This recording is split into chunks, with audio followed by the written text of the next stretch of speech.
असदुद्दीन ओवैसी जी। मोहतरम चेयरमैन साहब, आपका बेहद शुक्रिया कि आपने मुझे सदर जमहूरिया के खुतबे पर बोलने का मौका दिया। सर, मैं हस्बे आदत और हस्बे रिवायत उसकी मुखालिफत में खड़ा हूं और सदर जमहूरिया के खुतबे को अगर आप देखेंगे सर, तो उसमें पूरे खुतबे में लफ्ज मुसलमान तो छोड़िए, लफ्ज अक़लियत भी इस्तेमाल नहीं हुआ है। और मैं बड़ी जिम्मेदारी के साथ आपके सामने अर्ज कर रहा हूं कि भारत में 14% मुसलमान जो आबादी के लिहाज से 17 करोड़ आते हैं, वो आज पिछले 10 साल में नरेंद्र मोदी की सरकार में अपने आप को एक गैर यकीनी कैफियत में पाते हैं।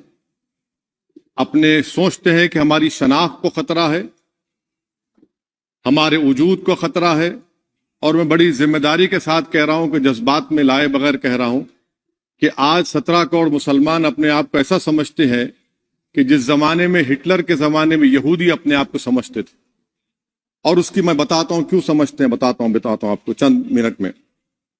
सर, मिसाल के तौर पर आप देखिए खुतबे सदारत के हिस्से तहरीर का 32वां पैराग्राफ, 32 पैराग्राफ में ड्रॉप आउट रेट का जिक्र हुआ, स्कूलों में इंदराज यानी एनरोलमेंट का जिक्र हुआ, एससीज का नाम लिया गया, एसटीज का नाम लिया गया, ओबीसीज का नाम लिया गया, लफ्ज अक़लियत का नाम नहीं लिया गया, मुसलमान तो छोड़िए। और सबसे ज्यादा ड्रॉप आउट इस मुल्क में अगर स्कूलों में है तो मुसलमानों में है। सबसे कम एनरोलमेंट अगर है तो मुसलमानों में, हायर एजुकेशन में। गवर्नमेंट का डेटा है सर कि मुसलमानों का जो स्टूडेंट ड्रॉप आउट है वो 14.42 से क्लास 1 से शुरू होता और वो क्लास 6 और 8 को पहुंचे अब तक वो 10.76 को पहुंचता है। ये गवर्नमेंट का डेटा है। यानी क्लास 1 से क्लास 6 से 8 तक ये हाल है। आपने क्या किया सर इस बजट में? प्री मैट्रिक स्कॉलरशिप को सिर्फ 9th क्लास तक महदूद कर दिया और इसमें आपने पैसे कम कर दिए प्री मैट्रिक स्कॉलरशिप में।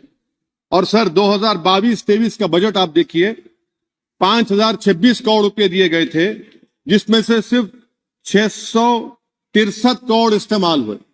अब आप आ जाइए सर, AISHE का डेटा है कि हायर एजुकेशन में मुसलमानों का 8.5 ड्रॉप आउट रेट हुआ है।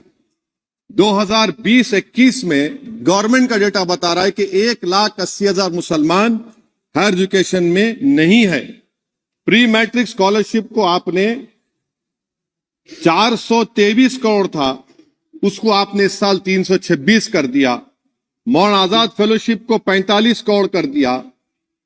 MCM जो 44 करोड़ था 33 करोड़ कर दिया। बताइए, जो सबसे ज्यादा जिसका कम्युनिटी का ड्रॉप आउट रेट है और जो हायर एजुकेशन नहीं, उससे आप ये बर्ताव करते हैं।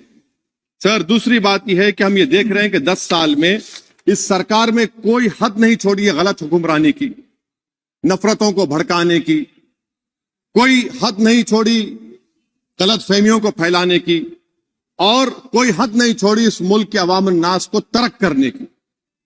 इस 10 साल में हमने क्या देखा सर? जमहूरियत हमारे वतन अजीज की को बचाना बहुत जरूरी है। ये गरीबों के लिए और कमजोरों की एक बहुत बड़ी ताकत है। मगर 10 साल में, 9.5 साल में क्या हुआ?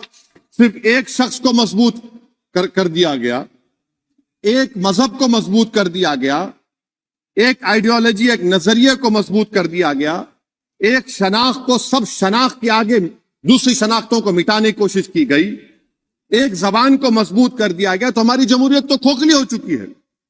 और सर, कोई भी हुकूमत और पार्टी सिर्फ जबर और इस्तेसाल पर कायम नहीं रह सकती है सर। दूसरा पॉइंट सर जो मैं आपके सामने अर्ज करना चाह रहा हूं, CAA के कानून के ताल्लुक से मरकजी एक वजीर ने अखबार में बयान दिया कि हम 8 दिन में करने वाले हैं। आप 8 दिन में करेंगे, 8 दिन में एहतजाज शुरू होगा मुल्क के कोने कोने में। आप CAA को मजहब से खत्म कर दीजिए, मजहब से जोड़ेंगे तो आपका इरादा बुरा है। आप भारत की अक़लियतों को, भारत के मुसलमानों को, दलितों को आप परेशान करने का आपका इरादा है। सर दूसरी बात यह है कि CAA के खिलाफ क्यों हम है? क्योंकि सीमांचल के मुसलमान को आप बांग्लादेशी कहते हैं। कोई मिनिस्टर मुझे कहता है कि घुसपैठी है, रोहिंग्या है। तो CAA को मजहब से जोड़ना गलत था, उसको निकालिए। मगर हमारे देश के प्रधानमंत्री सर, वतन अजीज के वजीर आजम, मैं बड़ी जिम्मेदारी के साथ कह रहा हूं कि मैं अपने बचपने में जब हिस्ट्री पढ़ता था तो मैंने एक स्टैचू की फोटो देखी थी, प्रीस्ट किंग ऑफ मोहनजोदारो। ऐसा लगता है कि वैसा ही लग रहा है कि प्रधानमंत्री नहीं है बल्कि पुजारी सम्राट बन चुके हैं वो। और मैं क्यों कह रहा हूं कि हमारे सदर जमहूरिया ने कहा था कि 22 जनवरी एक तारीखी दिन है, बिल्कुल तारीखी दिन है। 22 जनवरी की बुनियाद 6 दिसंबर 92 को रखी गई।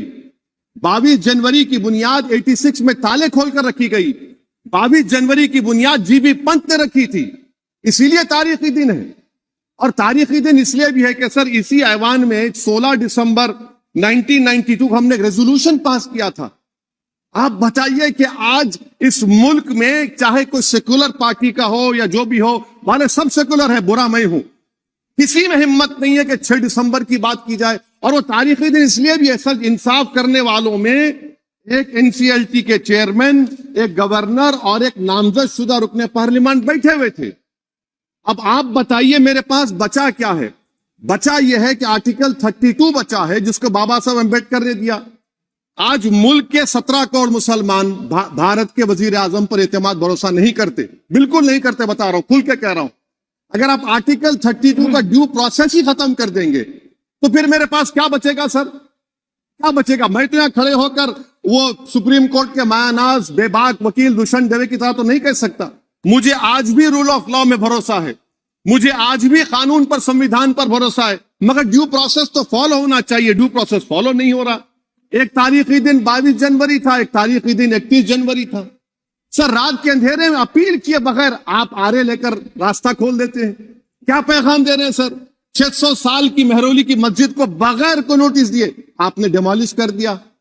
मैं जिम्मेदारी के साथ कह रहा हूं कि भारत के प्रधानमंत्री और उनकी सरकार भारत के मुसलमानों से उनकी शनाख्त को छीनना चाहते हैं। ख्वाजा अजमेरी के आस्थाने पर चादर बिछाइए, मगर आप जो चादर मुझसे छीनना चाह रहे हैं मेरी मस्जिद है, आप हर मस्जिद को छीनना चाहते हैं। आप बताइए 17 करोड़ मुसलमानों को क्या पैगाम दे रहे हैं आप कि आप हर मस्जिद को छीन लेंगे मुझसे? फिर मेरा वजूद किस माने रखता है? मेरा शनाख्त क्या माने रखता है? रूल ऑफ लॉ क्या माने? अच्छा 1991 के प्लेसेस ऑफ वर्शिप एक्ट पर क्यों नहीं बोलते आप लोग? आप उस पर कायम है नहीं है। आप 500 साल की बात करते, मैं आपसे कहता हूं भाई 500 साल पे मत जाइए, बौद्ध पे जाइए, जैनिज्म पे जाइए, शैविज्म पे जाइए, कहां रुकेंगे? अरे इस देश को आजादी मिली 47 में, संविधान मिला हमको बाबा साहब अम्बेडकर का, बराबरी का। उससे पहले तो राजा रजवाड़े थे, जमहूरियत नहीं थी, लोकतंत्र नहीं था, मगर आप उसको उस बारे में लेके जाते। अरे 500 साल आगे क्या होगा बताइए? आप किसी एक सिविलाइजेशन, सर अंग्रेजी में किसी ने कहा था civilization can not be rewritten by hatred, history can not be corrected by demolition. आप ये नहीं कर सकते। और मैं उम्मीद करता हूं कि जब मौर्ख तारीख लिखेगा, नरेंद्र मोदी इस मुल्क में तारीख लिखना चाहते हैं। क्या तारीख लिखना चाहते हैं? कि मैंने इस देश को, गांधी अंबेडकर के देश को मैंने हिंदू राष्ट्र बना दिया। मैं उम्मीद करता हूं कि हमारे भारत के हमारे हिंदू भाई देश के प्रधानमंत्री की सोच को नाकाम करेंगे, उन पर है। अब देखते हैं क्या होता है। सर नेबरहुड फर्स्ट की पॉलिसी है। नेबरहुड फर्स्ट क्या हो रहा है सर? हम सोशल मीडिया के जरिए फॉरेन पॉलिसी चला रहे हैं। मालदीव छोटा मुल्क, वो हमको आंख दिखा रहा है, चीन की गोद में बैठ गया। हमारे लद्दाख में हमारे जो लोग जानवर को लेकर घास चराए जाते, वहां पर चीन की आर्मी आके रोक रही। बताइए, बांग्लादेश चीन की गोद में बैठा हुआ है। आप गैलेंट्री अवार्ड दे रहे हैं, क्यों दे रहे हैं? कि चीन बैठा हुआ है। तो आपका बफर जोन गया कहां भाई साहब? आपका बफर जोन तो कहां गया नहीं मालूम, गायब हो गया बफर जोन। और दूसरी बात सर, आप ये भी देख लीजिए कि यहां पर मैं आपको इंपॉर्टेंट पॉइंट ये बताना चाह रहा हूं सर। ये हम बोलते हैं India middle east economic corridor, कितना पैसा है बताइए? वो नहीं बताया जाता। अच्छा सर, सबसे तकलीफ दे बात मेरे लिए है कि भारत ने यूनेस्को का इलेक्शन पाकिस्तान से हार गया। हम पाकिस्तान से हार गए, ये आपकी फॉरेन पॉलिसी है। यूनेस्को का इलेक्शन हम पाकिस्तान से हार गए। अच्छा, मामला इजराइल का, फलस्तीन का, गाजा का आया। अक्टूबर में 10,000 लोग मर गए, हमने यूएन में सीज फायर की तायीद नहीं की। दिसंबर आया 20,000 मर गए तो हमने तायद कर दी। क्यों तायद की? क्योंकि ग्लोबल साउथ को हमको फॉलो करना पड़ रहा। भारत ग्लोबल साउथ को फॉलो कर रहे, मिले तकलीफ दे बात है। यह आपकी नाकामी का बहुत बड़ा सबूत है। इसीलिए हम बता रहे हैं कि यह सरकार की बहुत से नाकाम। अच्छा, अलीगढ़ मुस्लिम यूनिवर्सिटी, आखिरी पॉइंट, अलीगढ़ मुस्लिम यूनिवर्सिटी। सर, आप उत्तर प्रदेश से आते हैं। सर, 81 में एक्ट पास हुआ। हमारा लॉ ऑफिसर कोर्ट में कहता है कि मैं पार्लियामेंट के एक्ट को नहीं मानता। कैसे नहीं मानते सर? क्या नरेंद्र मोदी ने पार्लियामेंट को नॉमिनेट किया या पार्लियामेंट ने नरेंद्र मोदी को प्रधानमंत्री बनाया? बताइए। 81 के एक्ट को नहीं मानते। सर, 2 ही तो सेंट्रल यूनिवर्सिटी है मुसलमानों के। 1,80,000 आप ही के सरकार के दौर में मुसलमान हायर एजुकेशन निकल गए। आप अलीगढ़ मुस्लिम से छीनना चाह रहे हैं। Theory of separation of powers में एग्जीक्यूटिव हमको डिक्टेट करेगा। मेरी आवाज तो पार्लियामेंट है, अब मेरी आवाज के खिलाफ एग्जीक्यूटिव सुप्रीम कोर्ट में बोलता है। अलीगढ़ मुस्लिम यूनिवर्सिटी से इतनी नफरत क्यों है आपको? वहां पर तो हिंदू भाई भी पढ़ते हैं। सर, ये अलीगढ़ मुस्लिम यूनिवर्सिटी का मामला है सर। तो मैं आपसे इस बात पर, इस शेर पर अपनी बात को खत्म कर रहा हूं सर। आप भी उर्दू दां हैं जी। मसीहाओं को जब भी आवाज दी है, अहमद फराज का शेर है जी जी, मसीहाओं को जब भी आवाज दी है पलटकर आ गए हर बार कातिल। मसीहाओं को जब भी आवाज दी है पलटकर आ गए हर बार कातिल। वहां क्या दाद खाही क्या गवाही, वहां क्या दाद खाही क्या गवाही, जहां हो मुंसिफों के यार कातिल। सर, मैं फिर से हुकूमत से मुतालबा करता हूं कि अल्पसंख्यक समाज के बजट के स्कॉलरशिप को आप डिमांड ड्रिवन करिए। भारत के प्रधानमंत्री, प्रधान सेवक रहिए। आप कोई प्रीस किंग मत बन जाइए। आप जीतेंगे, कौन जीतेंगे देश तय करेगा। मगर याद रखिए, 17 करोड़ मुसलमान आज गम और गुस्से में हैं और इस बात को महसूस कर रहे हैं, इस बात को महसूस कर रहे हैं कि प्रधानमंत्री को हम नोट नहीं दिए मगर हमारा प्रधानमंत्री है। आखिर ये प्रधानमंत्री 17 करोड़ मुसलमानों की उनकी शनाख्त को कैसे मिटा रहे हैं, कैसे उनको आप मार्जिनलाइज कर रहे हैं। इसीलिए सर, मैं उम्मीद करता हूं कि हमारे सेकुलरिज्म जो है वो, मैं पॉलिटिकल सेकुलरिज्म कभी नहीं माना। जो सेकुलरिज्म संविधान में लिखा गया उसकी हिफाजत करेंगे। मुल्क अहम है। वरना याद रखिए, आप चुनाव जीते या हारे, मगर अगर आप 17 करोड़ एक जनता को आप गैर यकीनी कैफियत पैदा कर देंगे, ये देश के हित में नहीं होगा। बल्कि हम तो उम्मीद कर रहे हैं कि ड्यू प्रोसेस अदालत फॉलो करेगी। अदालत अगर एक तरफा फैसले करेगी तो गलत होगा। सर, बहुत बहुत शुक्रिया।